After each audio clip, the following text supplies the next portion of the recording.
겨울이 시작된 가운데 소아를 중심으로 마이코플라스마 폐렴 환자가 늘고 있습니다. 정부도 상황을 예의주시하고 있는데요. 3분 맥집기 오늘은 마이코플라스마 폐렴을 정리했습니다.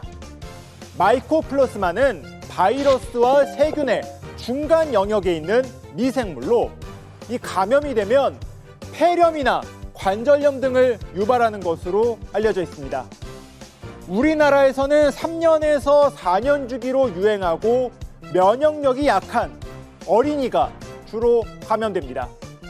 감기와 증상이 비슷하지만 3, 4주간 좀 더 길게 이어지는 게 차이점인데요. 이 병이 주목을 받는 것은 최근 세계 곳곳에서 환자가 늘고 있기 때문입니다.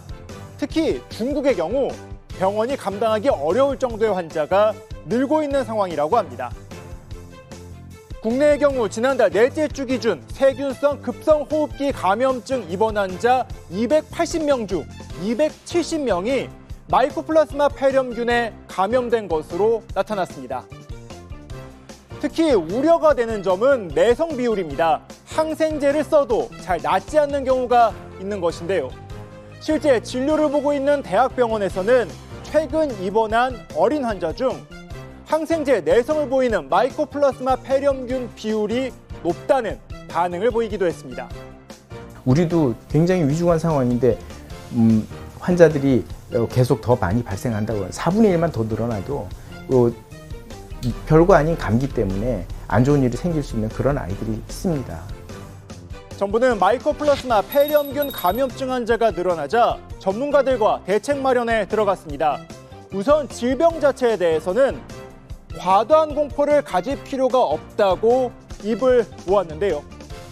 이 감염증이 중국에서 유입된 신종 감염병이 아니고 일반적으로 항생제로 치료가 가능하다고 말했습니다. 다만 전문가들은 중증 환자 등에 대비해 진료 지침과 항생제 내성 환자에 쓸 치료제 사용 기준을 확대할 필요가 있다고 제안했습니다.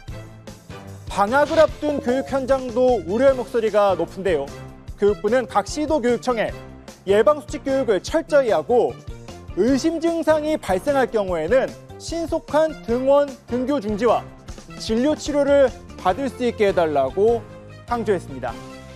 지금이라도 독감 백신, 코로나 백신 또는 고위험군에서 폐렴구균 백신 예방이 가장 효과적이죠. 이게 첫 번째고, 두 번째는 손 씻기나 기침 에티켓이나 본인이 고위험군인데 산밀 환경 많이 모이는 데 간다면 스스로 마스크 착용을 한다든지 이런 것들이 개인위생 수칙이 중요하고, 보건복지부는 지난 8일 항생제와 해열 진통제 등 소아청소년용 의약품 수급 현황을 점검했습니다.